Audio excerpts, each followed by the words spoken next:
What's up, guys? This is Ray. Welcome to Asian Filmist, and today we'll be talking about the 2017 Japanese tokusatsu movie BraveStorm, directed by Okabe Junya and starring Watanabe and Daito Shunsuke. Now, this tokusatsu movie is a reboot slash crossover of two Showa-era classic works, and they are Silver Kamen or Silver Mask and Super Robot Red Baron. The story, I think, is quite simple. It takes place, well, the story starts in the future, and mankind is devastated. They've been run through by alien invaders. And so we have three siblings who jump back in time into the past, and in order to prevent events that lead up to the apocalypse. So they recruit this scientist, to build the robot Red Baron. And this scientist builds this robot so his little brother can pilot it. And so the five together, they each have their own sets of skills and abilities, and they have to work together to confront the aliens when they eventually pop up and threaten the end of the world. Now, I'm not sure if this movie received a theatrical run, at least in the movie theaters that I frequent. I didn't see any kind of poster or advertising of this movie. I think I would have checked it out had I known that it was coming out, because I just love watching tokusatsu movies, especially ones that aren't related to the big Toei franchises like Kamen Rider and Super Sentai, even Garo. You know, it's nice to kind of just know what else is out there. You know, that being said, the original series, which this movie is a remake of, or rather, which this movie is a crossover slash remake of. I haven't actually seen them, but you know, that being said, I went into BraveStorm with fresh eyes, and just to see what kind of stuff they can deliver to make me a fan. So when it comes to the positives of BraveStorm, I enjoy the visuals and the special effects. And you know, you look at the suit design of Silver Kamen. You know, he's played by Daito Shunsuke, and it's dope. It's a really cool looking suit. And it's, of course, it's enhanced with CG to do some kind of the cool effects, like making his helmet come on and off, and some of his weapons, of course. But you compare it to the original suit, and it's a massive upgrade. It looks dope. You know, I really enjoy this updated suit, and even the updated design of Red Baron, this giant robot. You know, you look at the old design of Red Baron, and you look at this design right here. This new design is definitely a lot cooler. You know, granted, those of you guys who have seen the original Red Baron or Silver Kamen, you know, I'm not sure if this movie is, does the original work any justice at all. But I do know when it comes to the special effects in this movie, it excels. It's really good. And the CGI, you know, it wasn't bad at all. It's kind of the same quality you'd get in a PS4 game, with all honesty.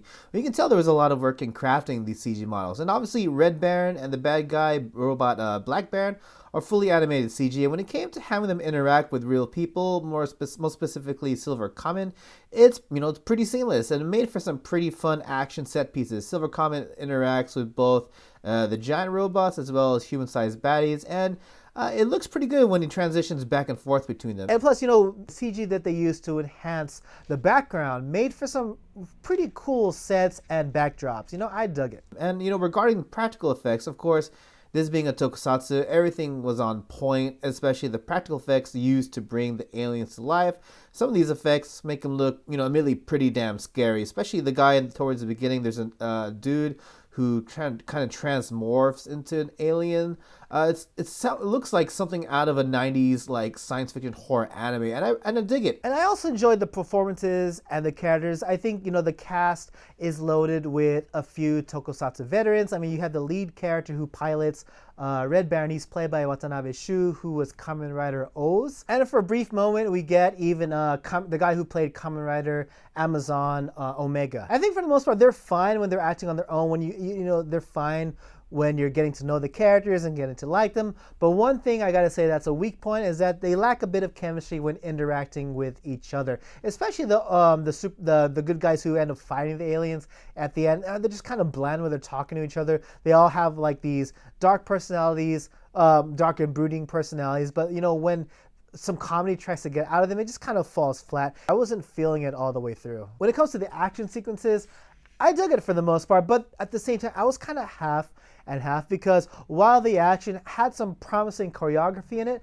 I had to say, you know, as far as my first negative I have to say about BraveStorm, that it just didn't hit hard enough. There wasn't anything that felt like it was just hard hitting, like the punches and kicks. Although they were flying all over the place in some nice choreography, nothing felt like it actually hurt. And I think a reason for that is because the characters, they're pretty much quiet the whole entire time they were fighting. Usually, I think with a lot of tokusatsu work, and you can even see the same in like Power Rangers and stuff, is that there's a lot of trash talking when they fight, a lot of screaming, even just a lot of grunting and whatnot, and even yelling out special moves. But there is none of that in this movie. For the most part, the action sequences are quiet, and they kind of drag on because of that. And I think the biggest gripe I have with BraveStorm are the villains. I mean, they're pretty much they pretty much had no personality, no charisma, and we're like robots, which isn't too far from the truth for a lot of the villainous characters that pops up in this story.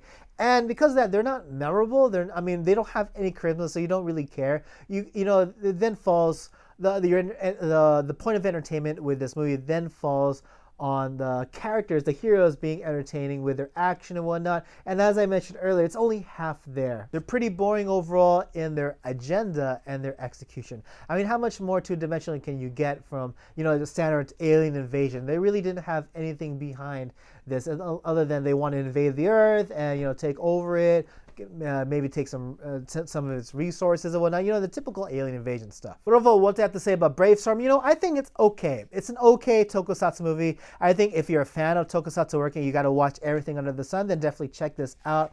But if you're just looking for a fun action movie, then, you know, you won't lose any sleep if you miss out on this movie. And also, if you're a fan of seeing how remakes and modernizations of old Showa era tokusatsu works can look like, then, you know, you might want to check this out. You know, at the same time, like I said in the beginning of the video, I'm not sure how much justice this serves to the original work. So if you guys have seen the original and this movie, please let me know. I'm pretty interested in what you guys think. But as far as what I think, you know, first of all, at the very end, they kind of hint at more remakes slash reboots, crossovers of old Senkosha produced tokusatsu works. Senkosha is the name of the company which produced Silver Kamen and Red Baron. You know, it's different from Toei, which did Kamen Rider and Super Sentai. But the ending of this movie hints at more future reboots and crossovers.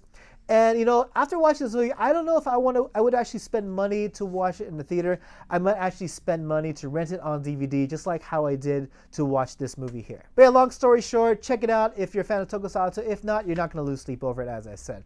But yes, those are my thoughts on BraveStorm. What did you guys think? What kind of questions did you guys have? Let me know in the comment section below. If you enjoyed this video, please leave a like. And if you're new to my channel, please subscribe. And if you really did my content, please know you can support Asian Films via Patreon from as little as $1. And yeah, that's about it for me, guys. And as always, everyone, thank you so much for watching. Hope to catch you all again in the next video. Take it easy.